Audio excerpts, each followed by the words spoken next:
चित्त ही मंत्र है। मंत्र का अर्थ है जो बार बार पुनरुक्त करने से शक्ति को अर्जित करे, जिसकी पुनरुक्ति शक्ति बन जाए। जिस विचार को भी बार बार पुनरुक्त करेंगे वो धीरे धीरे आचरण बन जाएगा। जिस विचार को बार बार दोहराएंगे जीवन में वो प्रकट होना शुरू हो जाए। जो भी आप हैं वो अनंत बार कुछ विचारों के दोहराए जाने का परिणाम। सम्मोहन पर बड़ी खोजें हुई। आधुनिक मनोविज्ञान ने सम्मोहन के बड़े गहरे तलों को खोजा है। सम्मोहन की प्रक्रिया का गहरा सूत्र एक ही है कि जिस विचार को भी वस्तु में रूपांतरित करना हो उसे जितनी बार हो सके दोहराओ। दोहराने से उसकी लीक बन जाती। लीक बनने से मन का वही मार्ग हो जाता है। जैसे नदी बह जाती है, अगर एक गड्ढा खोदकर राह बना दी जाए नहर बन जाती। वैसे ही अगर मन में एक लीक बन जाए किसी भी विचार की, तो वो विचार परिणाम में आना शुरू हो जाता। फ्रांस में एक बहुत बड़ा मनोवैज्ञानिक हुआ एमाइल कुए। उसने लाखों लोगों को केवल मंत्र के द्वारा ठीक किया। लाखों मरीज सारी दुनिया से कुएं के पास पहुंचते थे और उसका इलाज बड़ा छोटा था। वो सिर्फ मरीज को कहता था तुम यही दोहराए चले जाओ कि तुम बीमार नहीं हो, स्वस्थ हो रहे हो। रात सोते समय दोहराओ, सुबह उठते समय दोहराओ, दिन में जब स्मृति आ जाए तब दोहराओ। बस एक विचार को दोहराते रहो कि मैं स्वस्थ हूं, मैं स्वस्थ हूं, मैं निरंतर स्वस्थ हो रहा हूं। चमत्कार मालूम होता है कि कठिन से कठिन रोग के मरीज सिर्फ इस पुनरुक्ति से ठीक हुए। कुएं के पास सारी दुनिया से लोग पहुंचने लगे। लेकिन बात तो बहुत छोटी है। साधारणता भी जब आप ठीक होते हैं बीमारी से तो मनोवैज्ञानिक कहते हैं उसमें दवा का काम तो 10% होता है, 90% तो पुनरुक्ति का काम होता है। दवा को दिन में 4 बार लेते, 8 बार लेते। जब भी दवा को लेते हैं तभी मन में ये भाव आता है अब मैं ठीक हो जाऊंगा, ठीक दवा मिल गई। होम्योपैथी की गोलियों में कुछ भी नहीं, लेकिन उससे उतने ही लोग ठीक होते हैं जितने एलोपैथी से। अच्छा डॉक्टर अगर पानी भी दे दे तो आप ठीक हो जाएंगे, क्योंकि सवाल दवा का नहीं, अच्छे डॉक्टर पर भरोसा होता है। भरोसा पुनरुक्ति बन जाता है। आप जानते हैं कि अच्छे डॉक्टर ने इलाज किया है, इसलिए जो डॉक्टर आपसे कम फीस लेता है शायद वो आपको ठीक ना कर पाए। जो डॉक्टर आपसे ज्यादा फीस लेता है वही आपको ठीक कर पाएगा, क्योंकि जब आप ज्यादा जेब आपकी खाली होती है तो भरोसा बढ़ता है, लगता है कि बड़ा डॉक्टर है और आप जैसे बड़े मरीज को बड़ा डॉक्टर चाहिए। पुनरुक्ति मनोवैज्ञानिक एक प्रयोग किए हैं जिसे वो प्लेसबो कहते हैं, झूठी दवा। और बड़ी हैरानी मालूम हुई। एक ही बीमारी के मरीज हैं 25 को वास्तविक दवा दी गई और 25 को सिर्फ पानी दिया गया। लेकिन पता किसी को भी नहीं है कि किसको पानी दिया गया, किसको दवा दी गई। मरीजों को पता नहीं, वो सभी दवा मान के चल रहे हैं। हैरानी हुई कि जितने दवा से ठीक हुए उतने ही पानी से भी ठीक हुए। प्रतिशत बराबर वही रहा। इसलिए जब कभी कोई पहली बार दवा खोजी जाती है तो उससे बहुत मरीज ठीक होते हैं, फिर धीरे धीरे संख्या कम हो जाती। इसलिए हर दवा 2-3 साल से ज्यादा नहीं चलती। क्योंकि जब पहली दफा दवा खोजी जाती है तो बड़ा भरोसा पैदा होता है कि अब खोज ली गई असली दवा। सारी दुनिया में मरीज उससे प्रभावित होते, फिर धीरे धीरे भरोसा कम होने लगता है, क्योंकि कभी कोई मरीज उससे ठीक भी नहीं होता। कभी कोई जिद्दी मरीज मिल जाता है जो सुनते नहीं दवा की न डॉक्टर की, उसके कारण दूसरे मरीजों का भरोसा भी क्षीण होने लगता है। धीरे धीरे दवा का प्रभाव खो जाता है। इसलिए हर 2 साल में नई दवाएं खोजनी पड़ती। दवाओं का भी प्रभाव विज्ञापन ठीक से किया जाए तो ही होता है। तो हर अखबार, पत्रिका, रेडियो, टेलीविजन, सब तरफ से प्रचार होना चाहिए। प्रचार ज्यादा कारगर है जितनी दवा के तत्व, उससे ज्यादा, क्योंकि वही प्रचार आपको सम्मोहित करेगा। वो प्रचार मंत्र बन जाता है। अखबार खोला और एस्प्रो, रेडियो खोला और एस्प्रो, टेलीविजन पे गए और एस्प्रो, बाजार में निकले और बोर्ड एस्प्रो, जो कुछ भी करें एस्प्रो पीछा करती। वो सिरदर्द से भी बड़ा सिरदर्द बन जाती, फिर वो सिरदर्द को हरा देती। पुनरुक्ति शक्ति पैदा करती है। मंत्र का अर्थ है किसी चीज को बार बार दोहराना।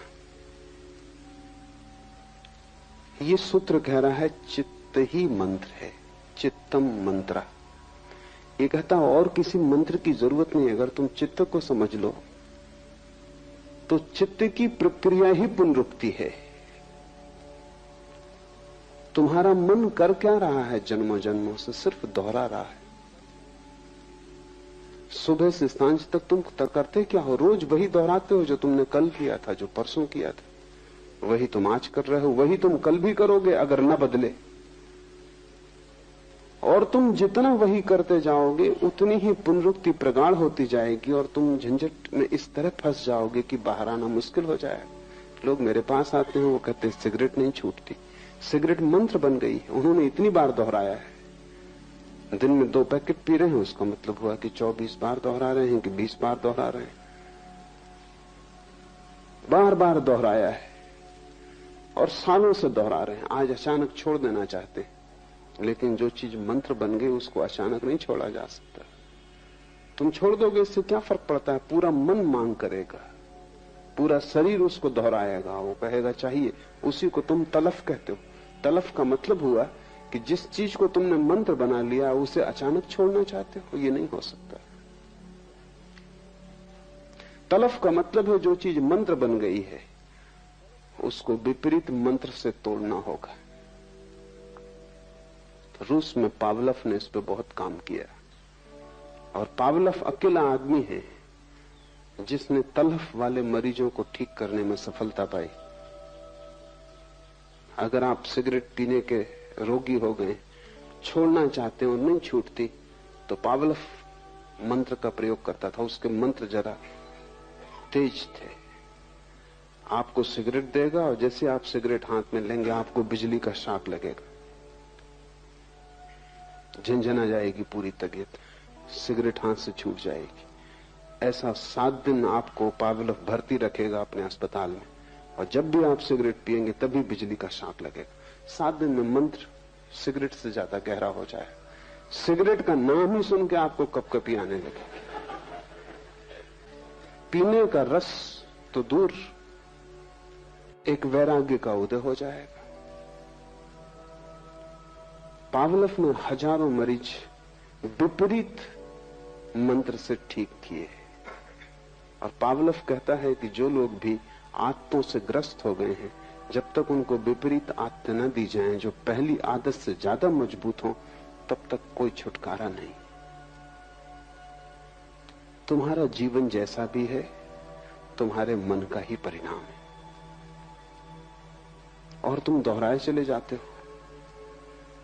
तुम क्रोध से बाहर भी होना चाहते हो, लेकिन तुम रोज क्रोध को दोहराए चले जाते हो। जितना दोहराते हो उतना मजबूत हो रहा है। कितनी बार तुम कस्में खाते हो कि अब नहीं करूंगा, और कस्में टूट जाती हैं, और क्रोध फिर करते हो, उपद्रव और भी बढ़ गया। इससे तो बेहतर था कसम तुमने न खाई होती।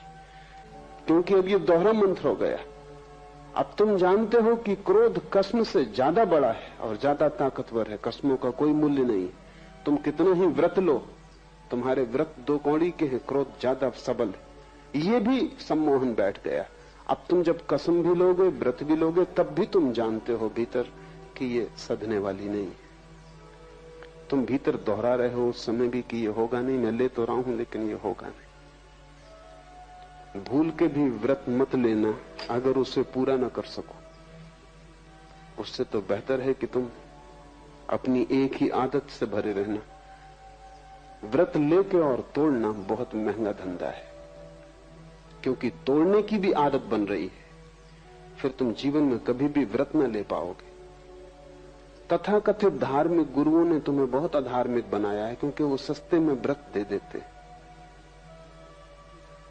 तुम मंदिर गए, तुम साधु के पास गए, मुनि के पास गए, और वो कहता है कोई व्रत लो। उसके प्रभाव में, मंदिर की शांति में और फिर अहंकार में कि जब साधु कह रहा है तो ये कहना कि मैं कोई भी व्रत न ले सकूंगा बड़ी दीनता मालूम पड़ती। तो तुम कहते हो आज से सिगरेट छोड़ देंगे। मेरे एक मित्र है, उनका दिमाग जरा खराब है लेकिन आपसे बेहतर। वो एक मुनि के पास गए, जैन है, और मुनि ने कहा कि कोई व्रत लो। उन्होंने कहा अच्छी बात है, ले लिया। मुनि ने कहा क्या लिया? उन्होंने कहा आज से बीड़ी पिया करेंगे। दिमाग उनका खराब है लेकिन व्रत का उन्होंने पालन किया है।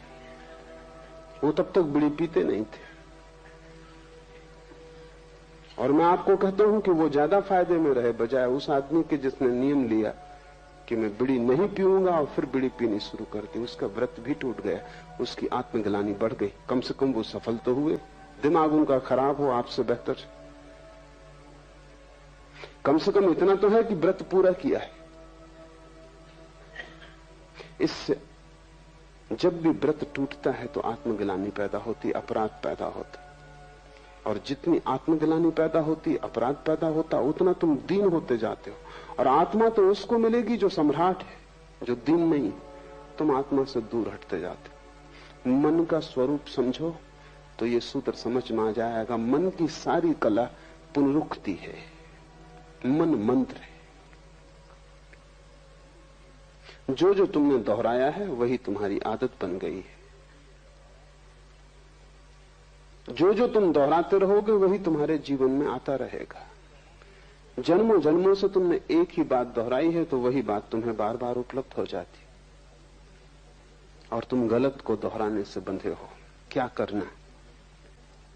पहली बात, गलत को तोड़ने की जल्दी मत करना। बेहतर यह होगा कि गलत को तोड़ने की कोशिश करने की बजाय तुम सही को करने के नया मंत्र सीखना। तुम सिगरेट पीते हो, कोई हर्जा नहीं, तुम ध्यान सीखना। सिगरेट ध्यान में जरा भी बाधा नहीं। तुम ध्यान सीखना, तुम ध्यान के मंत्र को सघन करना। जिस दिन ध्यान के मंत्र में तुम सफल हो जाओगे उस दिन तुम्हें आत्मगौरव उपलब्ध होगा। उस आत्मगौरव और ध्यान की सफलता में सिगरेट को छोड़ना आसान हो जाएगा, क्योंकि तुमने एक विधायक मंत्र पूरा कर लिया। नकारात्मक मत बनना, अन्यथा तुम मुश्किल में पड़ोगे। पश्चाताप, पाप, पीड़ा और उदासी पकड़ लेगी। तुम्हारे साधु मंदिरों में बैठे हैं, सब उदास हैं। उनके जीवन में कोई हंसी नहीं है, कोई खुशी नहीं है, कोई प्रसन्नता, उत्फुल्लता नहीं है, क्योंकि उन्होंने नकारात्मक मंत्रों का उपयोग किया। नेगेटिव उनकी खोज है। क्या क्या गलत है वो उन्होंने छोड़ा। मैं तुमसे कहता हूं गलत को छोड़ने की जल्दी मत करना, तुम ठीक को पकड़ने की जल्दी करना। जिस दिन ठीक तुम्हें पकड़ जाएगा गलत को छोड़ना बहुत आसान हो जाएगा। तुम बीमारी से मत लड़ना, तुम स्वास्थ्य को पाने की कोशिश करना। वही कुएं अपने मरीजों को कह रहा है, वो कह रहा है कि मैं स्वस्थ हो रहा हूं। तुम यही भाव दोहराओ। उल्टा विपरीत भी तुम कर सकते हो। तुम्हारे सिर में दर्द है, तुम ये भी कह सकते हो कि नहीं मुझे सिर दर्द नहीं। लेकिन जितनी बार तुम ये कहोगे उतने बाहरी सिर दर्द शब्द को भी तुम दोहरा रहे हो। और जितनी बार तुम कहोगे कि सिर दर्द नहीं है, अगर सिर दर्द है तो तुम्हारे कहने से क्या होगा? भीतर तो तुम जानते हो तुम्हारा कहना झूठ है। ऊपर तुम कितना ही कहो कि सिर दर्द नहीं, लेकिन सिर दर्द हो रहा है भीतर तो तुम यही कहोगे कि हो रहा है, ये कुएं कहता है तो दोहरा रहे हैं, लेकिन सिर दर्द हो रहा है। कुएं के कहने से तुम्हारा सिर दर्द नहीं मिटेगा, तुम्हारा सिर दर्द तो तुम्हारी भीतरी प्रक्रिया से ही मिटेगा। नकारात्मक शब्द पकड़ना ही मत। इसलिए मैं कहता हूं संसार को छोड़ने की कोशिश मत करना, परमात्मा को पाने की कोशिश करना। इसलिए मैं कहता हूं त्याग की दिशा में मत जाना, परम भोग की खोज करना। क्या गलत है उस पर आंख मत गड़ाना, क्योंकि गलत को छोड़ने के लिए भी तो गलत को देखना पड़ता है बार बार।